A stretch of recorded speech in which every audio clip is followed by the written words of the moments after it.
ang 12 kabanata ng sulat ni San Pablo sa mga taga-Hebreo.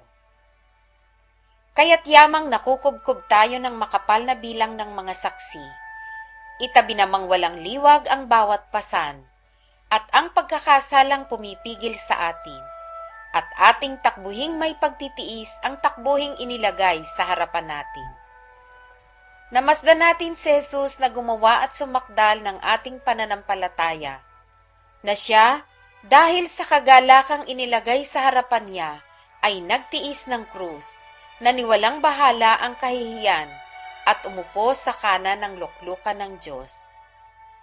Sapagkat dilidilihin ninyo yaong nagtiis ng gayong pagsalangsang ng mga makasalanan laban sa kanyang sarili, upang kayo'y huwag magsihina, namang lupaypay sa inyong mga kaluluwa. Hindi pa kayo nakikipaglaban hanggang sa mabubo ang dugo na nakikipag-away laban sa kasalanan. At inyong nilimot ang iniaral na ipinakipagtalo sa inyong tulad sa mga anak. Anak ko, huwag mong waling bahala ang parusa ng Panginoon, o manglupaypay man kung ikaw ay pinagwiwikaan niya. Sapagkat pinarurusahan ng Panginoon ang kanyang iniibig, at hinahampas ang bawat tinatanggap na anak. Na dahil sa ito'y parusa, kayo'y nagtitiis. Inaari kayo ng Diyos na tulad sa mga anak, sapagkat alingang anak ang hindi pinarurusahan ng kanyang ama? Datapwat kung kayo'y hindi pinarurusahan, napawang nararanasan ng lahat, kung gayo'y mga anak sa ligaw kayo, at hindi tunay na anak. Bukod dito, tayo'y nangagkaroon ng mga ama ng ating laman, upang tayo'y parusahan, at sila'y ating iginagalang. Hindi baga lalo tayong pasasakop sa ama ng mga espiritu, at tayo'y mabubuhay?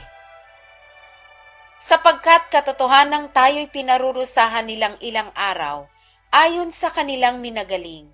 Ngunit siya'y sa kapakinabangan natin, upang tayo'y makabahagi ng kanyang kabanalan. Lahat ng parusa sa ngayon ay tila man din hindi ikaliligaya, kundi ikalulungkot.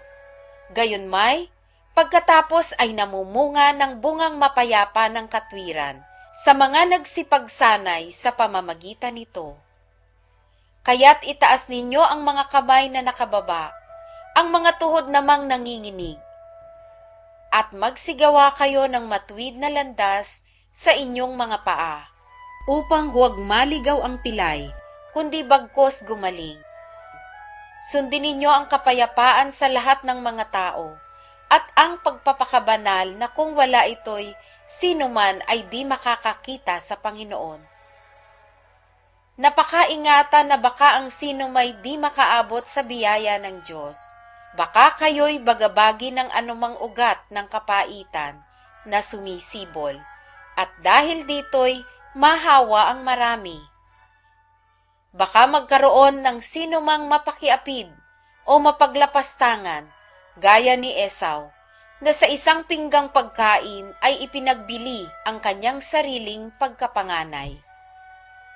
Sapagkat nalalaman ninyo na bagamat pagkatapos ay ninanasan niyang magmana ng pagpapala, siya'y itinakwil, sapagkat wala na siyang nasumpungang pagkakataon ng pagsisisi sa kanyang ama, bagamat pinagsisikapan niyang mapilit na lumuha. Sapagkat hindi kayo nagsilapit sa bundok na nahihipo, at nagliliyab sa apoy, at sa kapusikitan, at sa kadiliman, at sa unos, at tunog ng pakakak, at tinig ng mga salita, na ang nakarinig ng tinig na ito ay nagsipamanhik, na huwag nang sa kanila'y salitain pa ang anumang salita. Sapagkat hindi matiis ang iniuutos, kahit ang isang hayop kung tumungtong sa bundok ay babatuhin. At totoong kakilakilabot ang napanood, ano pat sinabi ni Moises, ako'y totoong nasisindak at nanginginig. Datapwat nagsilapit kayo sa bundok ng Sion at sa bayan ng Diyos na buhay, ang Jerusalem sa kalangitan, at sa mga di mabilang na hukbo ng mga anghel, sa pangkalahatang pulong at iglesia ng mga panganay na nangatatala sa langit, at sa Diyos na hukom ng lahat, at mga espiritu ng mga taong ganap na pinasakdal, at kay Jesus na tagapamagitan ng bagong tipan, at dugong pangwisik na nagsasalita ng lalong mabuti kaysa dugo ni Abel. Pag-ingatan ninyong kayo'y huwag tumanggi sa nagsasalita, sapagkat kung hindi nakatanan ang mga nagsitanggi sa nagbalita sa kanila sa ibabaw ng lupa, ay lalo pa tayong hindi makatatanan na nagsisihiwalay doon sa nagbabalitang buhat sa langit, na ang tinig na yaon ay nagpayanig noon ng lupa.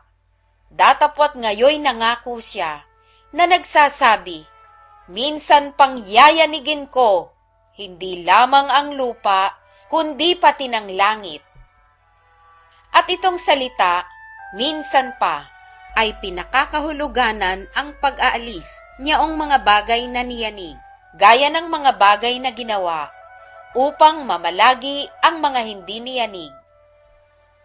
Kaya't pagkatanggap ng isang kahariang hindi magagalaw, ay magkaroon tayo ng biyayang sa pamamagitan nito ay makapaghahandog tayong may paggalang at katakutan ng paglilingkod na nakalulugod sa Diyos. Sapagkat ang Diyos natin ay isang apoy na mamumugnaw.